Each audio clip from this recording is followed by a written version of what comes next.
My husband asked for a second wife, but fate had another plan for him. I never imagined my life could turn upside down like this. The man I loved, the man I trusted, asking for another? I sat on my couch, staring at the city lights outside my apartment window. My hands trembled as I held my coffee mug. I remembered the morning Owen told me the words that would change everything. I want a second wife. My heart felt like it had stopped. I wanted to scream. I wanted to cry. I wanted to disappear. I thought back to our marriage, the laughter, the late-night talks, the quiet moments of love. I remembered the little things Owen did, making my favorite tea, remembering tiny details, supporting me through late-night work crises. And I had taken it all for granted. I remembered arguing over small things, letting stress and frustration take over. I forgot to see the effort he put into every day we shared. I remembered the nights he comforted me when I was sick, sitting quietly in the corner so I wouldn't feel alone. At the time, I barely acknowledged it. Now, those memories felt like treasures I had carelessly ignored. The betrayal cut deeper than I expected. I couldn't believe that Owen, the man I had trusted with my heart, would even ask such a thing. I spent hours sitting alone, thinking about every moment I had ignored, every word I had spoken too harshly, every complaint that had pushed him away. Was I not enough? I asked myself.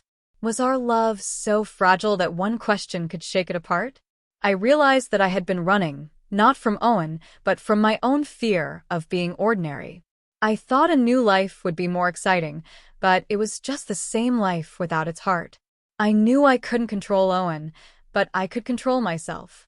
I needed to find my strength and understand what I truly wanted before deciding what to do next.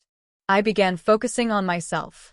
I reconnected with friends I had pushed away, started painting again, and spent time understanding my own emotions. Therapy helped me see where I had gone wrong and how much of my unhappiness came from ignoring my own needs and fears. I realized that healing wasn't about Owen or our marriage, it was about me.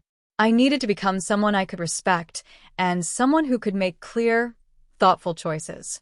With each day, I felt stronger. I learned to enjoy my own company and appreciate the quiet moments. I started to see life differently, not just as a series of challenges, but as a journey I could navigate with more awareness. Even though the love I had for Owen remained, it became clearer and calmer. The regret for my mistakes softened, but it never disappeared entirely. Months later, fate stepped in. I was at a charity gala for a friend when I saw Owen across the room. Our eyes met, and my heart skipped a beat. It had been months since we last spoke, yet seeing him now brought back a flood of memories. He looked surprised to see me, and then a small, cautious smile appeared on his face. I felt a mix of fear and hope. Could things really be different now? I walked toward him, taking a deep breath. "Owen, hi," I said softly. He nodded. "Sophia, you look well." "Thanks. So do you?" I replied. The conversation was brief and polite, but it was a start. For the first time in months, we were communicating, not as strangers, but as two people who had once shared a life. After the gala, we agreed to meet for coffee the next day. It felt awkward at first, like tiptoeing on fragile ground. I apologized, not vaguely, but for every cold word I had said, every misjudged action, and every moment I hadn't appreciated him. Owen listened quietly. Then he shared his own pain, the loneliness he felt, the moments he doubted himself, and the hurt from my criticism. For the first time, we were honest with each other. No blame, no excuses. Just truth. Over the next few weeks, we met regularly. Slowly, the walls we had built around ourselves began to crumble. We talked about our past mistakes, our regrets, and what we truly wanted from life and from each other. It wasn't easy. Old wounds sometimes surfaced and misunderstandings happened. But for the first time, we approached them with patience and empathy. I learned to listen without judgment, and Owen learned to express his feelings more openly. With every conversation, the trust we had lost started to return. We weren't the same people we had been before the divorce, but perhaps that was for the better. Each day, we were learning how to love each other again. Not as we used to, But as the people we had become, one evening, as we sat together watching the city lights, I realized how far we had come. The hurt and anger from the past hadn't disappeared, but it no longer controlled us.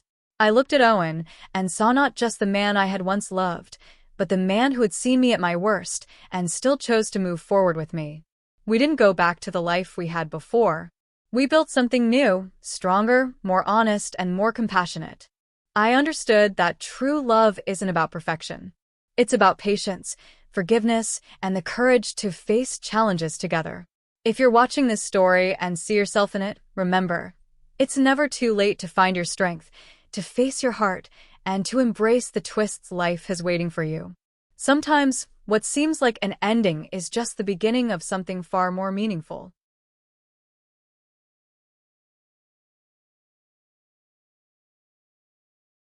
As weeks turned into months, I found myself reflecting on everything I had gone through.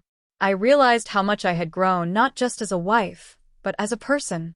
The experience had taught me to value honesty, communication, and patience in relationships. I also understood the importance of self-worth. I no longer relied solely on Owen or anyone else to define my happiness. Life had given me a second chance, and I wasn't going to waste it. I focused on nurturing my passions, building meaningful friendships, and embracing each moment fully.